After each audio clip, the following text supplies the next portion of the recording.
Dans le discours d'hier, plutôt le cours d'hier, on a parlé que être en contact avec la réalité et non en déphasage. Se synchroniser avec la réalité de la mosquée, la réalité de la composante de la communauté, la réalité de l'intérêt général de la communauté.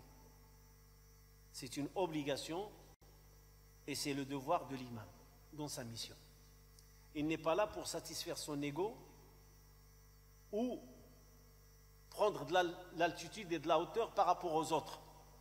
Ce n'est pas parce qu'Allah subhanahu wa ta'ala l'a mis en avant pour guider les prières, ou Allah subhanahu wa ta'ala l'a élevé au niveau du minbar pour le discours du vendredi, ou Allah subhanahu wa ta'ala l'a mis en position devant et les gens le regardent, que cela lui donne le droit de se sentir plus haut et plus important que les frères ou que les membres de sa communauté. Au contraire, la modestie, l'humilité,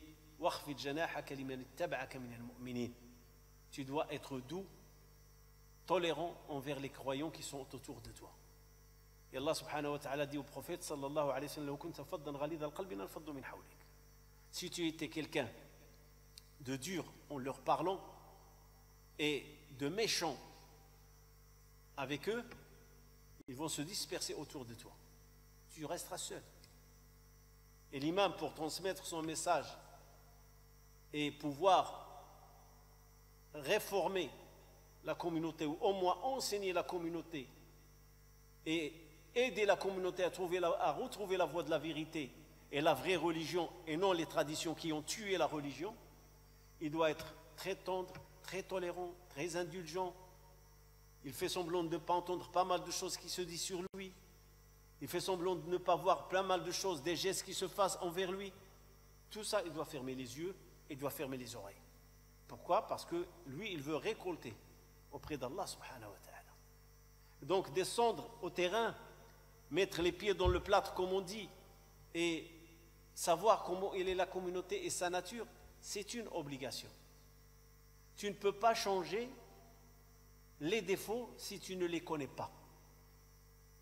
Et pour connaître les défauts, il n'y a qu'une seule chose à faire. Il faut être dans le terrain. Et c'est le terrain qui va te dévoiler quels sont les défauts, quelles sont les lacunes, quels sont les problèmes. Autre chose, pour que les gens puissent t'aimer, il faut faire la différence entre deux dimensions. La dimension de rassembler et la dimension de gagner l'agrément. Gagner l'agrément, c'est-à-dire que tout le monde est satisfait de toi, impossible. Même notre prophète Mohammed sallallahu alayhi wa sallam n'a pas obtenu cela. Satisfaction à 100% impossible. Je confirme et je signe. Impossible. Par contre, rassembler, oui, c'est possible. On peut me dire, mais c'est contradictoire. Non, ce n'est pas contradictoire. Parce que rassembler, ce n'est pas obligatoire des gens qui sont d'accord avec toi. Les rassemblements autour d'un leader ou autour d'un imam ne veut pas dire que tout le monde est d'accord avec l'imam ou avec le leader. Mais l'intérêt impose le rassemblement. Allah l'a dit, tahsibuhum jami'an wa qulubuhum shatta. Tu crois qu'ils sont ensemble, mais les cœurs, il y en a plein. Chacun a son cœur, chacun ses sentiments. Nous, les musulmans, non. On peut se rassembler, mais on peut avoir des divergences. Il n'y a pas la haine dans le cœur. Il y a la divergence. Et la divergence, on la met de côté et on se rassemble pour le bien fondé et le bien général. Par contre, agrément, satisfaction, oubliez. Le prophète, alayhi salatu salam, il y avait l'hypocrite à Médine, il y avait des gens qui ont tardé à embrasser l'islam. Vous avez vu qu'est-ce qu'il y en est à Mecca. Impossible d'obtenir satisfaction, agrément des gens autour de toi. Impossible. Il y a seul Allah subhanahu wa ta'ala qui est capable d'agréer ses serviteurs. Ceux qui ont obéi dans ce monde-là, ils étaient croyants, Allah subhanahu wa ta'ala va les agréer en leur donnant le paradis. Et ceux qui ont désobéi, on sait l'agrément, c'est quoi? C'est l'enfer. Chacun sera satisfait. Même celui qui va aller à l'enfer, il va être satisfait parce qu'il sait que c'est ce qu'il mérite. Et Allah n'est pas injuste. Donc Allah seul peut agréer ses serviteurs, le paradis ou l'enfer. Il est le seul à le faire. Nous, on n'a pas ce potentiel et on n'a pas ce pouvoir d'aller chercher l'agrément absolu. Et Allah subhanahu wa ta'ala l'a dit à son prophète alayhi salatu wassalam, même si tu veux que tous ils soient des croyants, ils ne le seront pas. Ils ne peuvent pas tous embrasser la foi. Mais il a rassemblé. Même les munafiqins, ils étaient autour de lui. Ils ne peuvent pas se démarquer. Tout en sachant qu'il les connaît un par un. Mais ils étaient obligés d'être dans le rassemblement. Ils n'avaient pas le choix. Mais l'agrément, non. Impossible. Impossible. Il y avait des gens chez les Qurayshites, chez les hypocrites, ils savaient que Mohammed sallallahu alayhi wa sallam est le sceau des prophètes et des messagers. Et pourtant, ils ont refusé de lui témoigner wa ashhadu anna Muhammadan Rasulullah. Ils ont refusé de faire l'attestation de la foi comme quoi tu es le messager d'Allah. Donc ça c'est, quand on va toucher le terrain, on découvrira cette réalité. Et celui qui va chercher à travailler dur pour qu'il soit agréé, il est en train de faire des efforts en vain. Il ne le sera jamais agréé à 100%. Mais rassembler, oui. Tout imam peut rassembler. Tu peux savoir que dans la prière, il y a des gens, par exemple, qui ne t'aiment pas, mais ils sont là pour prier avec toi. Il y a des gens qui ne sont pas en accord avec toi, mais ils sont là pour écouter le discours du vendredi ou tes prêches, ou tes discours, malgré qu'ils sont en désaccord.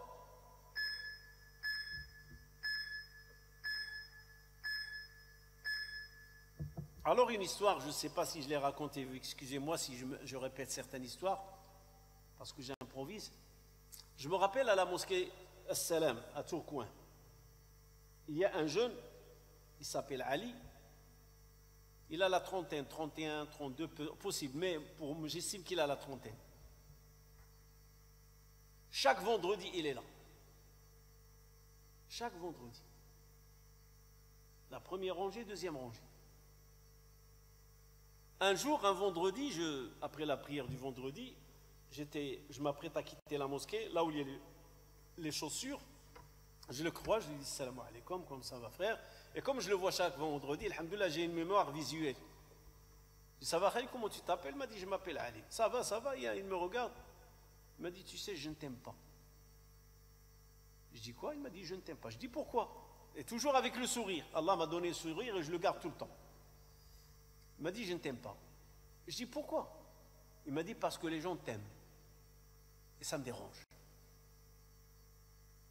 Donc il ne m'aime pas parce qu'il a vu qu'il y a une grande partie des gens qui m'aiment et ils disent des bonnes choses sur moi. Une partie des gens, ce n'est pas tout le monde. Comme j'ai dit, satisfaction, c'est impossible. Je n'ai pas dit un mot, je n'ai pas placé un mot. J'ai fait mon sourire comme d'habitude, qui n'est pas un sourire mon cœur. Je ne fais pas de sourire mon cœur. Malheureusement, il y en a qui savent le faire, mais moi je ne sais pas le faire.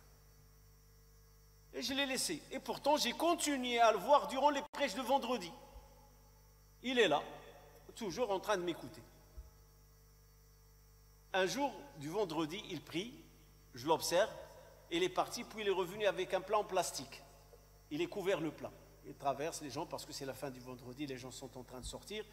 Il vient me voir, il me fait salam, il me dit, je veux te dire une chose. Aujourd'hui, je t'aime pour Allah subhanahu wa ta'ala. J'ai fait le grand sourire cette fois-ci. Je dis, khair, Inch'Allah. Il m'a dit, en guise de reconnaissance de cette amitié et de cet amour, voilà, je t'offre ça. Son père, il a un figuier, et je crois que c'était le mois de mai. C'est ce qu'on appelle le bakour. C'est les débuts des figues, avant la grande saison. Je crois que c'est le mois de mai ou juin. Il m'a dit, ils ont donné des figues, c'est ce qu'on appelle le bakour, ceux qui les précoces. Il m'a dit, voilà, je t'en offre un plat. J'ai découvert, effectivement, il était plein avec des figues toutes fraîches qu'il a cueillies la matinée même. Comment j'ai pu conquérir le cœur de cette personne, de ce frère? C'est que lui-même il me l'a dit. Il m'a dit, tu sais pourquoi je t'aime? Tu ne m'as pas répondu, tu n'as pas réagi mal à ce que j'ai dit, et tu as gardé ton sourire. Et je dis, Allah subhanahu wa ta'ala m'a ouvert le cœur et maintenant je t'aime. Et voilà la preuve de mon amour. Je t'ai ramené un plat de figues. Jazakallahu khair. Et on a gardé l'amitié jusqu'à ce que j'ai quitté la mosquée de Tourcoing. On a gardé l'amitié. Même il m'a invité dans son foyer, chez ses parents, chez sa famille. C'est Allah subhanahu wa ta'ala qui détient les clés des cœurs. Le qulub, Allah qui détient les clés. Allah qui est capable d'ouvrir tel cœur et de cadenasser tel cœur. Tu peux dépenser la richesse de la terre entière. Tu ne peux pas réconcilier leur cœur, c'est-à-dire faire en sorte que les cœurs s'aiment. Seul Allah subhanahu wa ta'ala peut le faire. Et ça, j'encourage et j'interpelle mes frères imams à faire de la sorte. Toujours souriant, toujours accueillant, avenant comme on dit, et toujours regarder les musulmans tous pareils. Ne pas privilégier un par rapport à d'autres. C'est la pire des choses qu'il peut faire l'imam au sein de la communauté pour la diviser dans la mosquée. Il privilégie les uns par rapport aux autres. L'imam, il est l'imam de tout le monde. Au sein de la mosquée, il est l'imam de tout le monde. Dans sa vie privée, à l'écart, c'est son problème. Mais dans la vie de la mosquée, avec la communauté, il est l'imam de tout le monde. Parmi les choses que j'ai découvertes dans cette année du Canada, qui est, comme je vous ai dit, c'est une année et quelques mois. J'ai découvert ce que je n'ai pas pu découvrir ici en France. Par exemple, les conditions quand j'ai fait imam, c'est ce qu'on appelle ma'rouf. Chaque jour, il y a quelqu'un de la communauté, de la mosquée d'Abou Bakr, qui me ramène le déjeuner. Chaque jour. Il y en a qui oublient, c'est leur tour, ils oublient l'imam. Ça c'est arrivé. Que tu attends le mardi ou le mercredi, tu ne reçois rien parce que la personne qui doit ramener à l'imam, il a oublié ou on va dire qu'il n'est pas content ou il y a un litige. Alors il décide de priver l'imam et de ne pas lui ramener du manger aujourd'hui. C'est possible, hein. Je vous le dis, ça s'est arrivé plusieurs fois. Et tu as des gens d'une générosité extrême. S'il peut t'inviter pour les 3 plats par jour chez lui, il l'aurait fait. Mais il doit respecter le système qui tourne. Et même il y en a qui prennent la relève. Il va venir au déjeuner, quelqu'un t'a oublié, il va te dire, tu viens manger avec moi. Ce qu'il y a à la maison, tu mangeras avec moi, ce qu'on va trouver, ce que la femme au foyer il a préparé. Mais subhanallah, il y avait une communauté, je ne citerai pas nom parce que je connais la communauté. Arrivé le mois de Ramadan, ils étaient à la tête de liste. Presque les 15 premiers, c'était que de ces gens-là de cette communauté qui m'invitaient à rompre le jeûne chez eux. Alors j'ai demandé à la personne qui s'occupe de la mosquée, qu'est-ce qu'ils ont ces gens-là? Jamais ils m'ont invité. Durant tout mon séjour, pendant 5 mois, 6 mois, jamais ils m'ont invité. Et là, le Ramadan, je ne vois que. Il m'a dit, ça c'est une tradition chez eux. L'imam, il lui donne la paix. C'est par respect qu'ils ne t'invitent pas. Et d'ailleurs, c'est des gens qui n'ouvrent pas leurs portes chez eux. Ils sont connus, ils sont comme ça, ils ferment leurs portes. S'il n'y a pas un décès, ou une aqiqa, ou un mariage, tu ne rentres pas chez eux. Même nous, on ne rentre pas chez eux. C'est des gens que vraiment leurs portes sont fermées. Personne ne rentre. Sauf s'il y a une occasion officielle, là, ils vont inviter les gens. Et parmi les occasions officielles, quand arrive le Ramadan, ils sont les premiers dans la liste à s'occuper de l'imam. Ils sont très généreux avec lui, ils l'invitent. J'ai dit, il m'a dit, c'est dans leur tradition. Ce n'est pas des gens radins, ou des gens méchants, ou des gens qui ne savent pas c'est quoi l'hospitalité, mais c'est leur nature. L'imam, on lui donne la paix, et on le respecte, il est là où il est. Si le jama'a a besoin d'aide, on va aider. Si l'imam il a besoin de quelque chose, on va être là, mais on le laisse tranquille. Il m'a dit, c'est leur mentalité. Seulement durant le mois de Ramadan qu'il peut rentrer chez eux, et seulement s'il y a un événement officiel, c'est-à-dire, comme je vous ai dit, une naissance, un décès ou un mariage. Ça, c'est une découverte que j'ai trouvée, je n'en connais pas ça chez moi, ni au Canada, mais je viens de découvrir certaines traditions dans certains villages et dans certaines tribus. Comment ils ont la conception de la relation avec l'imam. Ça fait partie du respect, ça fait partie de la tranquillité. On respecte l'imam, on ne l'invite pas chez nous. S'il y a besoin de quelque chose, on l'aide, sauf le mois de Ramadan. Ils sont les premiers dans la liste à inviter l'imam. Il y a une anecdote, parce que l'imam, étant donné que j'ai dit qu'il doit cerner le milieu où il exerce la mosquée, il doit cerner aussi le milieu extérieur où il exerce. C'est-à-dire, j'étais imam à Rotterdam, je dois savoir un peu les traditions sur Rotterdam. Qu'est-ce qui se passe à Rotterdam? Parce que les gens sortent de la mosquée, ils sortent dans la rue, ils vont partir chez eux. Il y a le marché, il y a les écoles, il y a plein de choses. Donc je dois savoir qu'est-ce qu'il y en est. Alors, pas loin de la mosquée d'Abou Bakr, il y a un petit jardin, à peu près 50 mètres, même pas plus, même pas 50 mètres. Un petit jardin où les familles ils ont l'habitude de sortir le soir, après l'Asr. Et j'ai l'habitude de m'asseoir, j'ai fait la connaissance d'un Hollandais âgé d'une 60aine d'années. Et il avait l'habitude de ramener son chien avec lui. Et j'ai échangé avec lui en anglais. Je me débrouillais, il se débrouillait, on arrive à se comprendre en anglais. Et un jour, je viens, je m'assois, il était là. Il était triste, mais il n'avait pas le chien avec lui.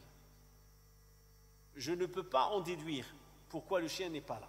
Peut-être qu'il est malade, peut-être. Je n'ai rien pu déduire. Peut-être qu'il l'a laissé à la maison. Alors je lui dis, où est le chien? Il m'a dit, je ne l'ai plus. Et il était vraiment triste, il me le disait avec tristesse. Je dis, qu'est-ce qui se passe? Il m'a dit, je suis en instance de divorce avec madame et aujourd'hui on est passé au tribunal. Et madame, elle demande la garde du chien. Et moi, je demandais la garde du chien. Et je dis, c'est le chien qui m'a dit, c'est notre chien, on l'a acheté ensemble quand ils ont vécu ensemble une 20aine d'années ou plus. C'est un homme d'une 60aine d'années. Il m'a dit, voilà, c'est notre chien à deux. Il a fait la demande avec le divorce, il a demandé que la garde du chien lui revienne. Et je dis, qu'est-ce qui s'est passé? Il m'a dit, effectivement, le juge lui a accordé la garde du chien. Et moi, j'ai le droit de visite chaque week-end sur 2. C'est-à-dire, je suis étonné, je dis qu'il est en train de rigoler. Il te parle de la garde d'un chien. Moi, ce que je sais, c'est la garde d'un enfant. La garde des enfants, il revient toujours à la maman et on donne au papa. La règle principale, c'est la maman qui a la garde des enfants et le papa un week-end sur 2, sauf si la maman accepte une garde alternée. Mais là, il me parle de la garde d'un chien. Alors, quand je le quitte, il y a les larmes qui coulaient. Hein. Réellement, c'est comme si on lui a pris un enfant. Ce qui me donne la réalité de l'amour des animaux chez ces gens-là. Ce que nous, les musulmans, on n'a pas. Ce n'est pas qu'on n'aime pas les animaux, on est d'une autre culture. On a un autre regard sur l'animal. Et ce monsieur, il était triste parce qu'il a perdu la garde de son chien. Et il m'a dit, le problème, le jugement, il était exécuté dans l'immédiat. C'est-à-dire, madame, il souffre, il a ramené des attestations, comme quoi elle veut le chien immédiatement. Et ils sont venus, ils l'ont pris. Eh bien, je n'ai plus de chien, je vais passer ma journée sans chien, et voilà. Alors, je suis retourné à la mosquée, avant le Maghrib, je rencontre certains frères et je leur raconte. J'ai dit, je viens du Canada, je n'ai jamais entendu ça dans la presse. La garde d'un chien, peut-être que ça existe, mais je n'en ai jamais entendu. Oh, il m'a dit, en Hollande, c'est normal ça. Quand il y a, parce que les Hollandais sont connus pour l'adoption des chiens. Et quand il y a des frères qui venaient, qui allaient en Hollande, je leur disais, faites attention quand vous marchez. Vous avez les excréments de chiens partout. C'est une réalité, dans les parkings, dans les jardins.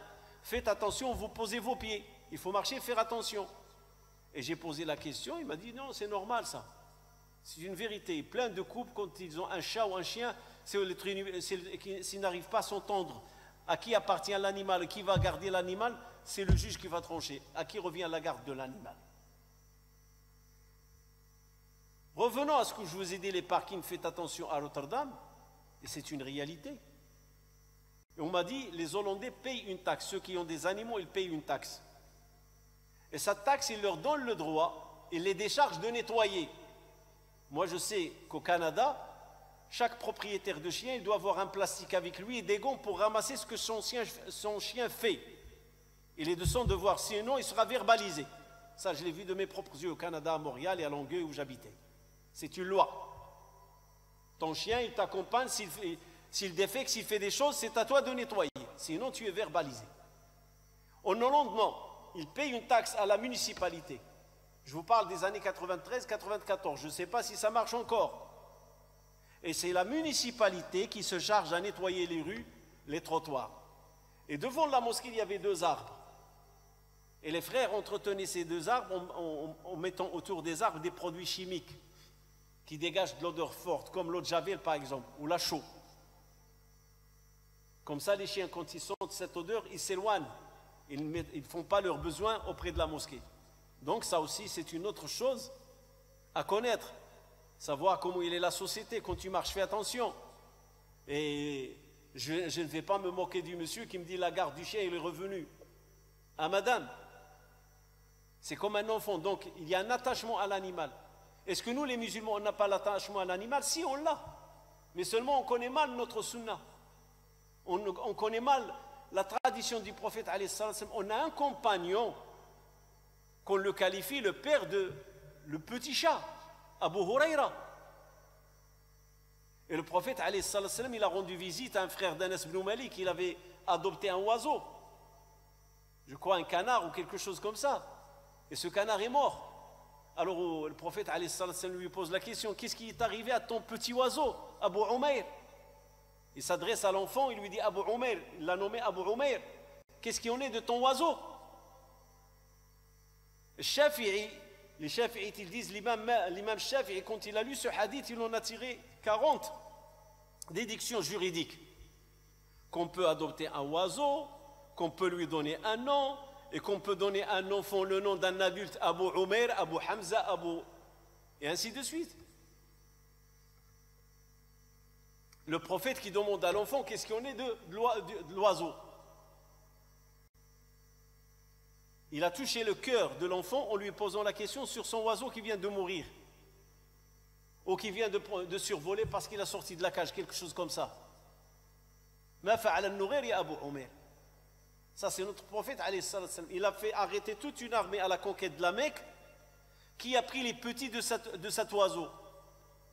Un oiseau femelle est venu autour de lui, elle tournait et il se plaint. On m'a pris mes petits. Il a arrêté tout un convoi militaire qui lui a pris ses petits. La chamelle qui a traversé les rangées et qui a pleuré devant lui, les sahaba, ils ont vu ses larmes et se plaint de son propriétaire qui l'a fait souffrir, qui l'a fait travailler plus qu'elle doit faire. Notre prophète alayhi salam n'a jamais été contre les animaux. Aujourd'hui, certains musulmans veulent rentrer à l'ascenseur, la voisine ou le voisin, il a un chien avec lui, il dit non, je ne monte pas avec toi dans l'ascenseur. On dirait qu'il y a la peste. Il reste. Pourquoi? Parce qu'il y a un chien dans l'ascenseur. Beaucoup de musulmans, ils ont une conception erronée sur la réalité de l'impureté du chien. C'est vrai, l'école Imam Malik, il est dur dans l'adoption d'un chien ou vendre le chien. L'imam Malik, il considère la vente d'un chien ou gagner le prix d'un chien, c'est illicite. Mais l'imam Malik ne considère pas la salive du chien impure. Et il est très connu l'histoire de Abi Zayd al-Qayrawani. Quelqu'un lui a rendu visite. Il a trouvé qu'il a un chien dans sa maison parce qu'il avait comme une petite fermette. Il lui a dit, mais tu sais que l'imam Malik, il a interdit le chien. Il a dit, si l'imam Malik, il était vivant, il ne va pas adopter un chien, il va adopter un lion. C'est-à-dire, les temps, ils ont évolué, et parfois, on a besoin de chiens dans le jardin pour surveiller la maison, pas pour faire un chien dans le salon. Je tiens à préciser, parce que l'exception chez les Malikites, c'est quoi? Le chien qui travaille, le chien qui a une fonction, comme le chien berger, qui surveille le troupeau, le chien qui va surveiller des hangars, du commerce, c'est un chien qui est toléré. Mais un chien pour le luxe à la maison, pour qu'on joue avec lui, non. Alors, en 98, mon frère qui est mort, Ahmed rahmatullahi alayh, il est mort en 99, il m'a rendu visite à Tourcoing. Et un jour, il vient me voir, il me dit, t'as l'habitude de voir une femme ici avec un petit caniche? Je dis oui. C'est une vieille femme, 80 ans et plus. Il a un petit caniche. Tout le temps, il se promène avec lui le matin, quand on fait le fajr, il est là, le soir. 3-4 fois par jour, il le fait sortir. Il m'a dit, aujourd'hui, je l'ai trouvé, il le tire. Le chien ne veut plus marcher. Parfois, il le porte et parfois, il pose, il fait un pas ou deux et il arrête. Et j'ai discuté avec elle, je lui dis, qu'est-ce qu'il a? C'est mon frère qui me raconte. Je dis, qu'est-ce qu'il a? Il m'a dit, il est malade. Alors, ce serait bien que tu entretiens cette femme-là, qu'elle sache, parce que c'est une voisine de la mosquée. Je dis, Inch'Allah, si je la vois, pas de souci. Effectivement, 2 jours ou 3 jours après, je l'ai vu, mais il n'y avait plus de chien. Je dis, où est le chien? Il m'a dit, il est mort. Je dis, voilà mon frère, qu'est-ce qu'il m'a dit? Il m'a dit, oui. Je lui dis qu'il est malade.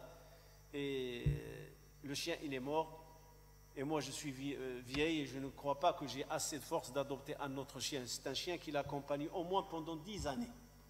Et il était d'une joie incroyable. Surtout, je lui dis mes condoléances. Mais vous savez, condoléances ne veut rien dire. C'est un mot français. Je dis mes condoléances. Et elle était contente que je l'apaise pour la mort de son chien. On peut toucher le cœur des gens par certaines phrases, par certains comportements. Au lieu de créer le dégoût, le rejet, on peut faire le contraire. Et cette femme-là, juste avec une phrase, mon frère qui s'est intéressé à son chien, et comme quoi il est malade, il l'a trouvé parce qu'elle est vieille, abandonnée à elle-même, et personne, vous savez, les personnes âgées, ils aiment passer du temps et discuter s'ils trouvent des gens qui leur portent intérêt. Ça aussi fait partie du terrain de l'imam et du champ de l'imam. S'occuper de son voisinage. On a une voisine ici, à l'autre côté de la mosquée. Les frères la connaissent. Moi, je l'ai surnommé le moustique. Je lui ai dit, moi je t'appelle le moustique. Il m'a dit, pourquoi tu m'appelles le moustique? Je lui ai dit, le jour où on s'est installé, tu nous as piqué. Pourquoi vous êtes là? Combien de temps vous allez rester? Tu n'as pas cessé de nous poser des questions, savoir qu'est-ce qu'il y en est. Elle était aux aguets. Aujourd'hui, cette voisine, on est des gens aimés auprès d'elle. Il m'a dit un terme. Il m'a dit, vous êtes adorables. Il parle de l'équipe Aïcha, il parle de la mosquée Aïcha. À part le ramadan qui la dérange, et l'année passée c'était Covid, donc il n'y avait pas de dérangement, et je crois l'année, c'est là aussi la même chose. Il m'a dit, à part le ramadan, vous êtes des gens adorables. Elle a découvert les musulmans. Il a vu qu'on était réglo, qu'on était droit, qu'on veillait sur le parking, qu'on veillait qu'il n'y a pas de bruit, et qu'on veille sur le respect de l'ordre et le calme. Aujourd'hui, c'est une personne qu'il ne trouve aucun inconvénient, et cela ne la dérange pas qu'il y ait une mosquée à côté d'elle. Cela ne la dérange pas. Mais à travers quoi on a gagné son cœur? Ou plutôt son respect. Je ne parle pas de son cœur, le cœur, Allah subhanahu wa ta'ala sait ce qu'il en est. Je parle du respect. Avec quoi on a gagné son respect? On a gagné son respect par le terrain. On l'a respecté à travers le terrain. Et Allah subhanahu wa ta'ala sait que c'était un climat étincelant au départ. Ce n'était pas facile.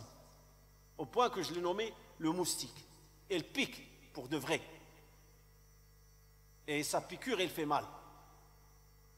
Mais là maintenant, vous êtes des adorables, vous êtes agréables, vous êtes des gens, masha'Allah, respectueux. Pourquoi? Sur cette année, on a gagné sa confiance, on a gagné son respect. On aurait pu rentrer dans la confrontation, nous c'est notre droit, on a loyer, on paye notre loyer, pourquoi? Non, on était de la bonne manière. Idfa' billati hiya ahsan. Et quand tu descends du terrain et tu pousses par la meilleure des façons, tu gagnes les cœurs. Et le rôle du musulman, et à la tête du musulman, il y a l'imam de la mosquée, son rôle c'est gagner le cœur. Son rôle c'est pouvoir percer les cœurs et rentrer dedans et s'installer et que les gens aiment cette religion et ils aiment la mosquée, ils aiment les fidèles. Et ça, c'est notre comportement et la descente dans le terrain. Être sur le terrain. Par exemple, quand je parle des animaux, j'ai appris que la ville de Paris, c'est une ville où il y a beaucoup de chiens. Et même il y a une patrouille avant 7 h du matin, la ville doit être nettoyée. Parce que les gens sortent très tôt le matin faire promener leurs chiens. Parce qu'un chien, si tu ne le fais pas promener, si tu ne le fais pas sortir, il devient sauvage. L'espace, le chien n'aime pas l'espace fermé. Il a besoin de respirer si ce n'est qu'une demi-heure par jour. Ça, je n'ai pas adopté de chien, mais c'est ce qu'on m'a dit certains propriétaires de chiens. Le chien, il faut le faire sortir une fois par jour, au moins une fois par jour. Il y a toute une patrouille. Alors l'imam va parler des animaux, il va parler des chiens, il va adopter une position qui fait mal, une position méchante, une position que même l'islam ne l'adopte pas. La preuve, je vous ai dit, on nous a mal enseigné concernant le chien, sa salive, on a été mal informés. Et comme quoi, il faut pas qu'il s'approche de vous. Et on va dire soit, un chien s'approche de toi, il va lécher ton pantalon, ton camis. Qu'est-ce qu'il faut faire? De l'eau, un nadh, arroser, éclabousser, de l'eau sur la place où il a mis sa langue et c'est fini. On appelle ça un nadh. Et le problème est réglé. Au lieu d'en créer un faux problème. Moi, je ne suis pas là pour faire la propagande d'adopter des chiens. Je ne les aime pas. Je ne supporte pas les chiens, même si on ne m'a jamais fait mal. Sauf une fois à New York, je vais raconter l'histoire après, Inch'Allah. On m'a mordu dans ma main. À New York, quand j'étais en 86. Donc, j'ai voulu faire cette tournée et je vais la clôturer par une histoire encore de la Hollande. Et la Hollande, c'était une école pour moi. J'ai appris beaucoup. Sur une année, quelques mois, j'ai beaucoup appris dans le cadre d'Iman. Le mois de juillet 1994, je m'apprêtais à aller au Maroc. Je dois voir la famille. Et en même temps, je voulais acheter quelques cadeaux et acheter quelques tissus pour faire des djellaba. J'aime que l'imam soit, durant le vendredi, une personne qui représente l'islam, propre, bien habillé. Et c'est ce que j'ai toujours adopté. Depuis que j'exerce imam, j'aime être propre, j'aime être présentatif et montrer la culture. Par exemple, je m'appartiens à une culture marocaine, je présente la culture de l'imam au marocain. L'imam au terme marocain. Djellaba, Shashiya, l'amama, être bien représentatif. Selham, le Brnos, comme on dit. Alors j'ai dit, est-ce qu'il n'y a pas un marché sur Rotterdam où je peux acheter des tissus? Moi je cherchais des magasins. On m'a dit non, il y a mieux. Il y a le marché de samedi. Ah oui, il m'a dit, il y a le marché de samedi, c'est un des grands marchés de la Hollande. Tu as les légumes, tu as les habits, tu as de tout. Les tissus, tout ce que tu veux. Et effectivement, après je m'appelle, c'est un frère qui s'appelle Oulad Ali. Salih, je crois, Oulad Ali, c'est un rifidou Bni Bouayash. Il s'appelle Oulad Ali. Il m'a donné rendez-vous après le Fajr, c'est lui qui va me ramener au marché. Et je vais faire mes courses. Je suis arrivé à la mosquée. À l'heure du Dhohr, il y a une réunion d'urgence, d'extrême urgence. Le président est convoqué par un ensemble de fidèles, une réunion en urgence. Je sais que cette réunion, elle était chaude, parce que les voix, ils étaient fortes, ça criait, mais je ne comprenais pas, parce que c'était au sous-sol. Et puis le président, il est remonté me voir, il m'a dit, t'as fait quoi ce matin? J'ai dit, voilà, après le Fajr, je suis parti, et le frère, il m'a ramené. Je me rappelle qu'il m'a ramené à manger du mermez, c'est de la semoule, du blé entier avec du lait battu. Et puis on est parti au marché parce que je voulais acheter certaines choses. Comme je vais partir au Maroc pendant 20 jours, j'aimerais bien profiter quand je serai là-bas pour faire des djellaba. Il m'a dit, l'imam n'a pas le droit d'aller au marché. Je dis quoi? Il m'a dit, oui, l'imam n'a pas. C'est ce que les gens viennent de me dire. Pourquoi tu as été au marché? Il fallait demander autorisation. Il fallait nous consulter et on va te dire qu'il ne faut pas aller au marché. Et pourtant, sachant que ce n'est pas un marché de la tribu, sachant que ce n'est pas un marchand de communauté, ça c'est un marchand municipal, de la municipalité. Il y a des gens qui viennent de Fello, il y a des gens qui viennent de l'Allemagne, des commerçants, il y a des gens qui viennent d'Amsterdam. C'est un marché dont il est fait pour tout le monde. Tu as l'athée, tu as le croyant, le musulman, le juif, le chrétien, le bouddhiste. Il est plein le marché. Mais je dis, où est le mal? Il m'a dit, ben, les gens ils disent, il ne faut pas que l'imam va là où ils vont leurs femmes et leurs filles. Il ne faut pas qu'il y va. Il m'a dit, c'est la règle chez nous, c'est la tradition. L'imam ne va pas le marché. Et je dis, si j'ai besoin de certaines choses, il m'a dit, si tu as besoin de certaines choses, nous, on te ramènera ce que tu veux. Tu n'as qu'à nous dire qu'est-ce qu'il faut. Et je dis, mais ce n'est pas possible. Il y a la question du goût. La question de la couleur, je veux des tissus pour faire des djellabas, c'est pas toi qui vas me ramener les tissus. Bon, bref, pour vous dire, voilà une autre découverte. Je vous ai parlé de la découverte de la chaussette. Là, aujourd'hui, la découverte toujours à Rotterdam, l'imam n'a pas le droit d'aller au marché. Et tu n'as pas le droit d'aller au marché. Voilà, c'est tout simple. Et pourtant, ce n'est pas un marché de la tribu. Je comprends si on est dans un petit patelin, la tribu, c'est la tribu entre elles qui va faire des achats. Je comprends que l'imam seul, peut-être c'est un étranger mal vu. Mais là, c'est un marché de la ville. Rotterdam, c'est la grande ville de la Hollande. Mais c'est une autre découverte de quelque chose qui est drôle. Mais ça m'enrichit pour dire avec quelle mentalité dans les années 93-94. Aujourd'hui, quand tu vois un certain imam, comment il s'habille, comment il voyage, comment il se pose, comment il... Hein? Vous n'avez rien vu. Subhana rabbika rabbil izzati amma yasifun. وسلام على المرسلين والحمد لله رب العالمين